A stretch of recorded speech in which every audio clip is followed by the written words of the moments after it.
रेखा जी की दो बहुएं थी, बड़ी बहू मीनल और छोटी बहू शिखा। रेखा जी अपनी बहू को काफी परेशान किया करती थी। एक तरफ से कहें तो पूरी तरह लगाम कसकर रखना उनकी आदत में शामिल था। उनको लगता था कि एक सास को अपनी बहुओं पर पूरी तरह से काबू रखना चाहिए और इसी के चलते उन्होंने अपनी बहू मीनल को अच्छा खासा परेशान करके रखा था। बड़ी बहू, इधर आओ, मेरे पैरों में दर्द है, चलो बैठकर मेरे पैर दबाओ।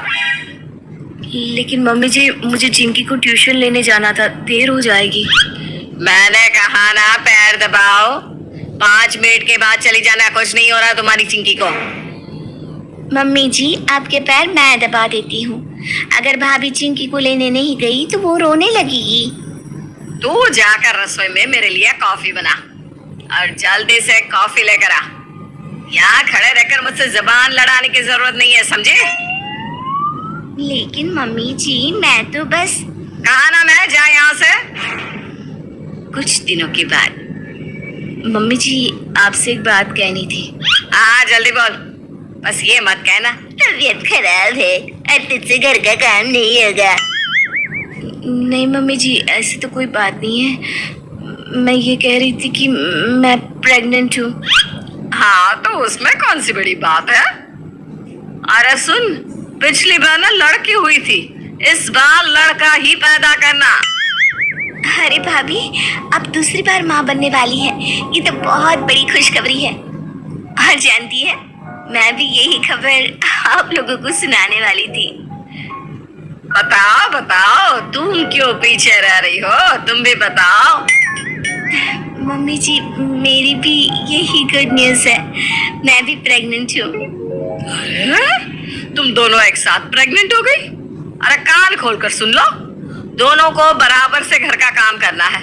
किसी ने भी अगर खराब तबीयत का बहाना बनाया तो मुझसे बुरा कोई नहीं होगा। लेकिन मम्मी जी, प्रेगनेंसी में तो तबीयत थोड़ी बहुत ऊपर नीचे होती रहती है। मैं कुछ नहीं जानती, तुम दोनों को घर का काम करना है तो करना है, बात खत्म। कुछ दिनों के बाद, शिखा, आज मेरे पेट में पता नहीं क्यों दर्द हो रहा है। लेकिन भाभी, ऐसी हालत में पेट दर्द होना ठीक नहीं, आपको डॉक्टर के पास जाना चाहिए। मैं मम्मी जी को कब से कह रही हूँ कि मुझे डॉक्टर को दिखाना है। अरे कहीं जाने की जरूरत नहीं है, प्रेगनेंसी में थोड़ा बहुत ऊपर नीचे चलता ही रहता है, जरा सा कुछ हुआ नहीं कि चल दिया डॉक्टर के पास। मम्मी जी, भाभी को जाने दीजिए ना डॉक्टर के पास, कल को उनकी तबीयत ज्यादा खराब हो गई तो। तुम उसकी चिंता मत करो, मैं हूँ ना, सब पता है मुझे।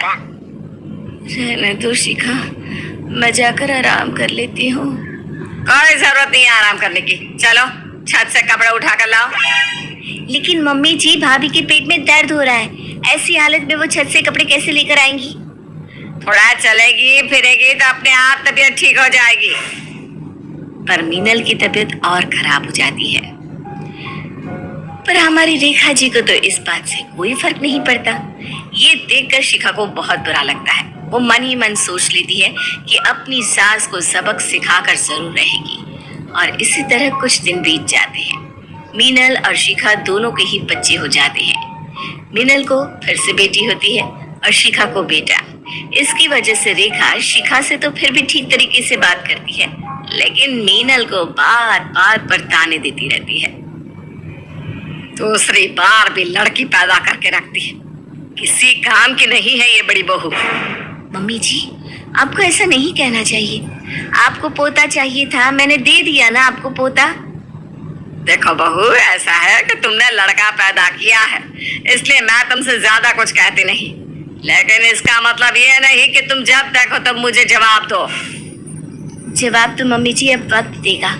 जब इंसान ऐसे नहीं समझता तो वक्त उन्हें समझाता है। कुछ साल और बीत गए और एक दिन अचानक से रेखा की तबीयत बहुत खराब हो गई। अरे बड़ी बहू, मुझे जल्दी से अस्पताल ले चलो, लग रहा है जैसे मुझे हार्ट अटैक आने वाला है। नहीं नहीं मम्मी जी, ऐसा नहीं कहते, मैं अभी आपको हॉस्पिटल लेकर चलती हूँ।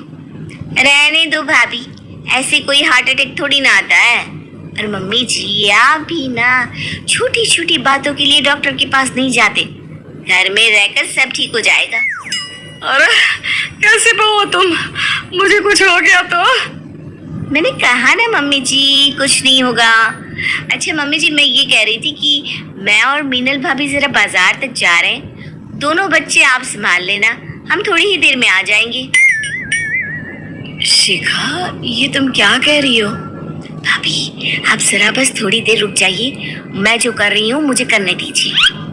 शिखा दोनों छोटे छोटे बच्चों को रेखा के पास बिठा देती है और फिर बाजार जाने का बहाना करके मीनल के साथ वहीं घर में छिप जाती है।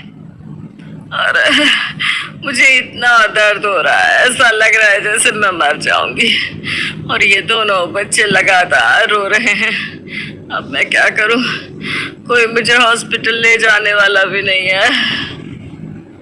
बच्चों के रोने की आवाज और तबीयत खराब होने की वजह से रेखा को चक्कर आते हैं और वो चक्कर खाकर बेहोश हो जाती है। मीनल और शिखा पर्दे के पीछे से निकलकर बाहर आती है। मम्मी जी उठ जाइए, ये लीजिए पानी पी लीजिए। क्या हुआ है आपको? देखिए मैंने डॉक्टर को भी बुला लिया है। घबराने की बात नहीं है, मैंने चेकअप कर लिया है, आपकी तबीयत बिल्कुल ठीक है। लेकिन डॉक्टर साहब, मुझे हुआ क्या था? ज्यादा गुस्सा करने और खुश ना रहने की वजह से ब्लड प्रेशर थोड़ा सा बढ़ गया था। डॉक्टर साहब, हमसे तो मम्मी जी समझती नहीं, आप ही समझा दीजिए। दूसरों को परेशान करने से खुद का ही नुकसान होता है। डॉक्टर साहब, ये मेरी दोनों बहुएं हैं। मैंने इनके सामने हाथ पैर जोड़े, इनसे कहा कि मुझे हॉस्पिटल लेकर चली जाए, लेकिन किसी ने मेरी एक ना सुनी। मम्मी जी याद करिए, जब मीनल भाभी प्रेग्नेंट थी, उनके पेट में बहुत जोर से दर्द हो रहा था। आपने भी उनकी एक नहीं सुनी थी। अगर उस दिन उनके बच्चे को कुछ हो जाता तो? ये तुम क्या कह रही हो शिखा? जाने दो ना, इस बात का मम्मी जी की तबीयत से क्या लेना देना? लेना देना तो है ना भाभी। अगर सास की तबीयत खराब हो तो सब कुछ ठीक, लेकिन अगर बहू की तबीयत खराब हो तो उससे घर का सारा काम करवाओ। ये कहाँ का न्याय है? मैं समझ गई हूँ बहू, मैंने बहुत बड़ी गलती की, लेकिन आज के बाद ऐसा कभी नहीं करूंगी। तुम दोनों मुझे माफ कर दो। मम्मी जी, आपसे बदला लेने का मेरा कोई इरादा नहीं था, लेकिन कभी कभी सास की अकल ठिकाने लगाने के लिए बहुओं को बदला लेना पड़ता है।